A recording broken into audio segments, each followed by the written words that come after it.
Everybody says we need more workers in the trades, but nobody really talks about what happens when those workers aren't men. We spent the last few weeks talking about women in the trades, how they helped shape the industry, how they stood in movements that changed working conditions, and how the conversation around pay is more complicated than people think. But let me ask you something. Have you ever stopped and thought about what it's actually like to be a woman on a construction site? If that's something you ever thought about, make sure to like, follow, and share this video because it's time we start having this conversation out loud. It's Labor Lines, and it's time to get after it. So let's get after it. There's a part of being a woman in the trades that we don't really talk about, and that's what it's actually like to be a female in construction. And I'm not going to pretend like I know. I can't. I'm a man. But this reminds me of a South Park episode I saw years ago. Randy Marsh says something awful on Wheel of Fortune. I recommend you go back and watch it. He then apologizes to Jesse Jackson, of course, and in his son Stan's mind, the black community has forgiven him and all is well. But his friend Tolkien, who's an African-American character on the show, isn't buying it and says that Stan just doesn't get it. By the end of the episode, it's the fact that Stan doesn't get it that's the point. You can't understand what it's like being a woman in the trades, or anywhere for that matter, if you're not female. You just don't get it. So I'd like to make that clear up front. I will never fully understand what it's like to be a minority, period. Full stop. Because if we're being honest, it has to be extremely hard to be a woman in the trades. Not because of the work is the work. It's everything around it. It's walking onto a job site and knowing some people have already made up their mind about you. It's dealing with guys who don't think you belong there at all. And some men who don't know how to just work alongside a woman. Everything gets turned into a joke or a comment, something it doesn't need to be. Then there's the darker side of it all, sexualizing a female or making them into a fantasy, men saying very inappropriate things out of a misguided attempt to make a move or something crazy like that. That just isn't okay. And now instead of just doing their job, they have to deal with that too. It has to be incredibly uncomfortable, and it has to change how they manage the job site.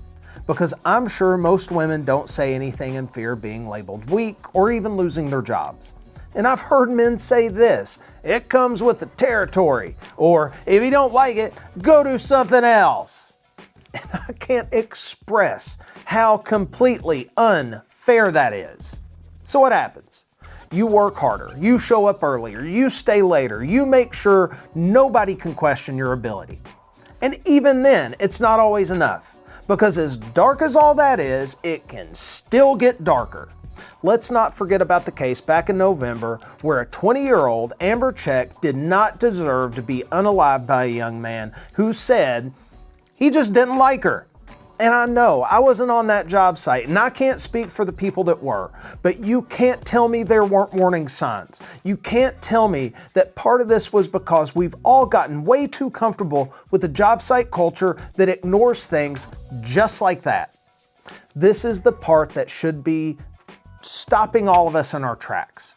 Because this isn't just about bad jokes or awkward comments. The truth is, the standard isn't the same. And that's where it all stops being about work, and it starts being about something else. Now, here's where it can get interesting. Every once in a while, something changes. We get a new policy or benefit, something that recognizes the reality of the workforce.